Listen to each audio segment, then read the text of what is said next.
उत्तर गोव्यातील कुडणे गावातील एका घरात सतत ये-जा करणाऱ्या मूळ सावंतवाडीच्या तरुणानं त्याच घरातल्या 55 वर्षाच्या महिलेची जबर मारहाण करत हत्या केल्यानं खळबळ माजली आहे। या तरुणानं हत्या केल्यानंतर मृत महिलेच्याच मोबाईलवरून तिच्या मोठ्या मुलीला फोनवरून निर्लज्जपणे केलेल्या कृत्याची माहिती दिली। शैलजा संजय घाडी असं मृत महिलेचं नाव असून डिचोलीच्या पोलिसांनी संशयित सागर राऊळ याचा शोध सुरू केला आहे। 19 मेच्या रात्री नेमकं काय घडलं पाहूयात सविस्तर वृत्तांत। उत्तर गोव्यातील साखळी तालुक्यातलं चिकणे कुडणे गाव, या गावामध्ये शैला संजय घाडी ही 55 वर्षाची महिला आपल्या 2 मोठ्या मुली आणि एका लहान मुलासह राहत होती। तर मूळ सावंतवाडीचा सागर राऊळ याचं नेहमी त्यांच्या घरात येणं जाणं असायचं।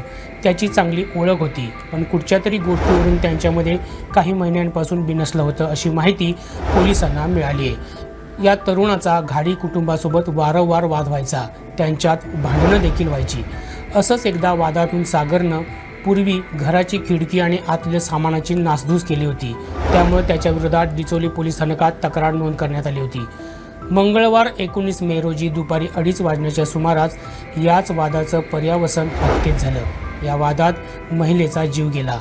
सागर राऊळ हा शैला घाडी यांच्या घरी आला, त्यावेळी घरात इतर कोणीच नव्हतं। तेव्हाच दोघांमध्ये भांडण सुरू झालं। याच भांडणावेळी सागरनं शैला घाडी यांना बेदम मारहाण केली आणि त्यांचं डोकं भिंतीवर जोरदार आपटलं। या घटनेत महिलेचा मृत्यू झाला। ती महिला मृत्युमुखी पडल्याचं लक्षात आल्यानंतर तरुणानं महिलेचा मोबाईल आणि गळ्यातील सोन साखळी खेचली आणि तिथून पसार झाला।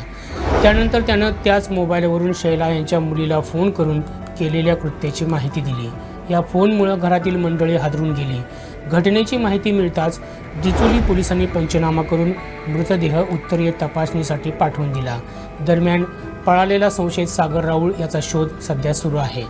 गोव्यासह महाराष्ट्रातील अशाच महत्त्वपूर्ण घडामोडी जाणून घेण्यासाठी आमच्या प्रुडंट मराठी यूट्यूब चॅनलला सबस्क्राईब करा।